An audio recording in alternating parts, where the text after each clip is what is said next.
Question number 63. When there is a permanent deformation with a load of low magnitude and long duration in the elastic range, it is known as option A, ultimate strength, option B, reaching elastic limit, option C, fatigue failure, and option D, creep. Now to answer this, we need to clear some concept first. So hold on, it will be a long one. So first we will talk about the types of load. And from the figure, you can see that there are three types of loads to which connective tissues can be subjected. First is your tensile loading or getting traction.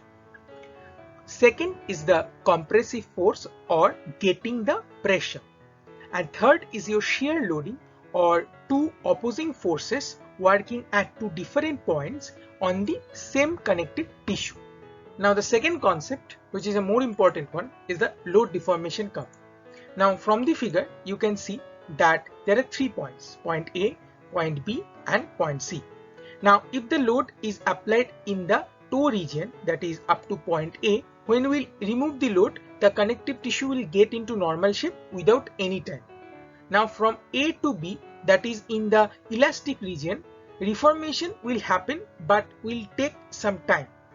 But if the load persists afterwards and if the load reaches up to point C, there will be a tear of the structure starting with micro tear to a complete rupture, and the point is called ultimate failure point. Now the third thing we need to know is the stress strain curve for collagen materials. So here you can see the figure and it is taken from the concept of Young's modulus. Now see, point A to point B is the elastic region. I mentioned that earlier in the load deformation curve, and from B to C is the plastic region. Now failure usually occurs at from 8 to 10% of the strain. A to B is the elastic region in which elongation has a linear relationship with stress.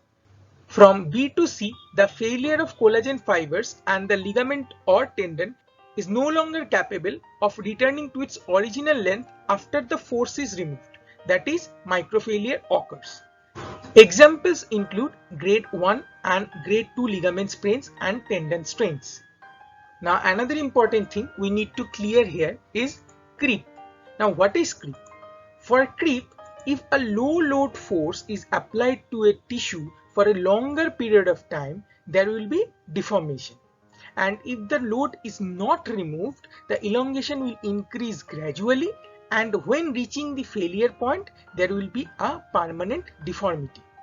But yes, if the load is removed before that, then the reformation will occur in a linear manner and will take almost a huge amount of time.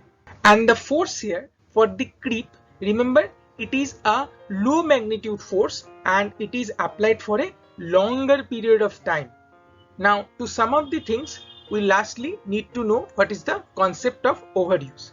So damage in any connective tissue can happen in two ways.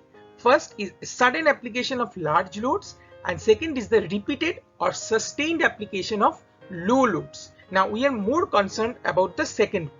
So in case of repeated or sustained application of low loads are physiological loads that are sustained or repeated while creep is occurring. That is, the elongation is happening and also there is application of this low load.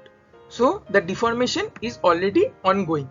Now practically, recovery of normal tissue structure takes an unknown time to recover after the load is removed. And when the tissue goes into plastic range, it goes into microfailure.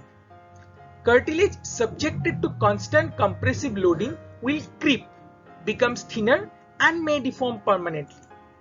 So to prevent the deformity, enough time should be given to recover before giving the another load cycle. Now from this thing we can say that if there is a constant low magnitude load or force is given to a tissue, it is already in creep. Now if it continues, then there will be a permanent deformation. But remember, the tissues are in the elastic range. They did not reach into the failure point, but due to this constant force that is acting upon it, there will be complete deformation. Now to answer question number 63, I was confused about fatigue failure and creep. right? But in case of fatigue failure, there might be a high intensity load or a low intensity load, and in both the cases the recovery time will not be provided, so there will be deformity. Fatigue failure mostly occurs in case of athletes who needs to play every day, every time.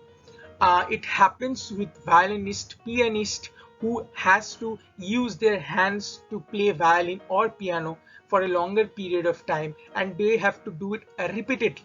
Now, in different cases, the loads are different, right? But in both the cases of fatigue failure and creep, the rest period is not provided. So there will be a permanent deformity. So the answer, I think, for this question is option D, that is creep.